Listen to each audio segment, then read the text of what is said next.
Bismillahirrahmanirrahim. Assalamualaikum warahmatullahi wabarakatuh.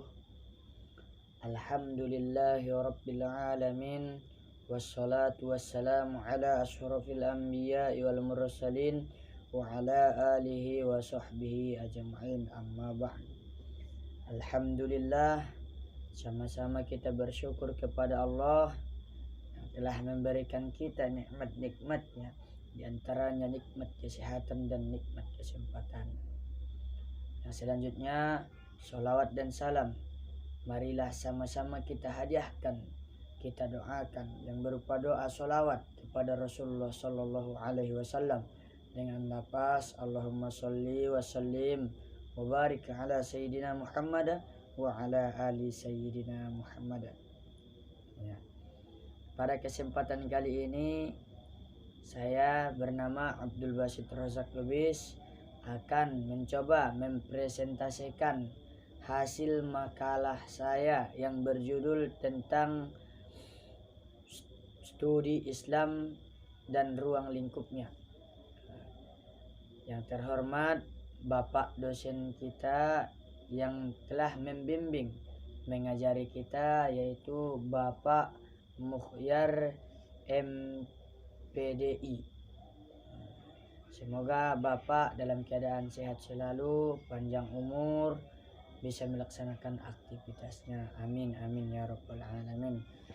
Oke, teman-teman, di sini saya akan mempresentasikan hasil makalah saya. Yang pertama, dalam studi Islam kita harus tahu apa itu yang dinamakan dengan studi Islam. Di sini akan saya jelaskan tentang studi Islam terlebih dahulu. Secara etimologi, studi Islam merupakan terjemahan dari bahasa Arab, yaitu dirasatul Islam, yaitu ajaran Islam. Nah, maka dari itu dalam bahasa Inggris ini disebutkan Islamic Studies, artinya ajaran Islam. Nah, dalam ajaran Islam ini kita harus tahu secara harfiah dalam bahasa Arab mengandung arti selamat. Yang kedua, sentosa, dan yang ketiga adalah damai. Yang pertama adalah Islam. Dapat kita lihat dari sudut yang pertama, itu ketundukan. Islam itu adalah agama yang tunduk, yang patuh kepada Tuhannya. Contohnya Islam salah satunya adalah agama yang paling banyak tentang pengabdian kepada Tuhannya. Itulah dia.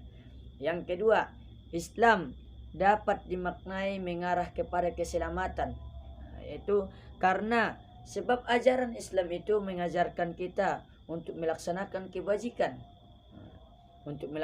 melaksanakan kebajikan dan menjauhi larang-larangan untuk menyelamatkan kita hidup di dunia ini dan di akhirat nanti.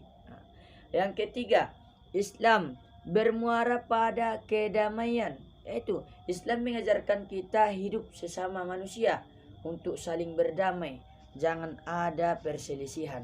Itulah Islam mengajarkan. Yang pertama, toleransi. Itulah contohnya ya. Oke, karena kita udah tahu tentang studi Islam adalah ajaran Islam, yaitu ajaran yang mengajarkan kepada ketundukan, keselamatan, dan kedamaian. Sekarang kita masuk ruang lingkup studi Islam. Ruang lingkup studi Islam itu adalah merupakan ajaran Islam. Apa aja ajaran Islam itu? Di sini akan saya jelaskan. Yang pertama, ada yang menurut sejarah, yaitu ajaran yang menurut dari sejarah. Contohnya adalah tentang fikih ataupun mazhab. Yang kedua, tentang tasawuf ataupun sufi. Yang ketiga, tentang ilmu filsafat ataupun ilmu kalam. Yang keempat, ilmu seni ataupun arsitektur Islam, budaya Islam. Dalam hal ini contohnya fikih. Kita tahu ajaran Islam sholat itu karena diajarkan oleh dulu Rasulullah Sallallahu Alaihi Wasallam. Makanya kita tahu tata cara sholat. Yang kedua, Islam dapat kita pelajari sebagai agama yang objektif. Objektif studi dapat dilihat dari segi sisi. Yang pertama, agama sebagai doktrin dari Tuhan, yaitu wahyu dari Allah Subhanahu wa taala. Karena Islam berpegang teguh kepada yang namanya Alkitab, yaitu Al-Qur'an, yang diwahyukan Allah taala kepada Nabi Muhammad sallallahu alaihi wasallam. Islam didefinisikan menjadi sebagai berikut: Al-Islamu wahyun ilaihi wahyun ilahiyan wa undila ila nabiyyi Muhammadin sallallahu alaihi wasallam li sa'adatil dunya wal akhirah. Yang artinya Islam adalah wahyu yang diturunkan Allah kepada Nabi Muhammad sallallahu alaihi wasallam sebagai pedoman untuk kebahagiaan hidup di dunia dan di akhirat. Yang kedua, ruang lingkup studi Islam itu adalah sebagai gejala budaya. Karena Islam mengajarkan tentang budaya, dan Islam dengan budaya itu jauh berbeda. Ada agama yang melalui budaya, ada agama yang adalah ajaran Islam yang dipelajari melalui para ulama bersambung kepada para sahabat dan nabi.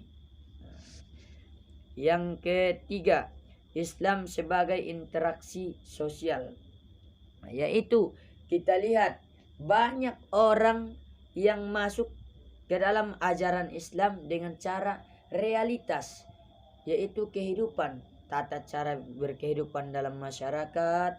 Contohnya, banyak orang yang masuk Islam karena toleransi saling beragama.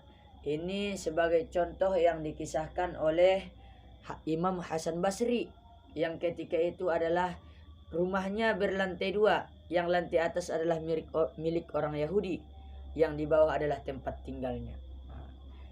Yaitu ketika ada pipa yang bocor dari tempat orang Yahudi, beliau tak menegurnya, menunggu kesadaran dari Yahudi. Karena saking kagumnya beliau tentang ajaran Islam Yahudi tadi, makanya dia masuk ajaran Islam, meminta diajari bersyahadat kepada Imam Hasan Basri.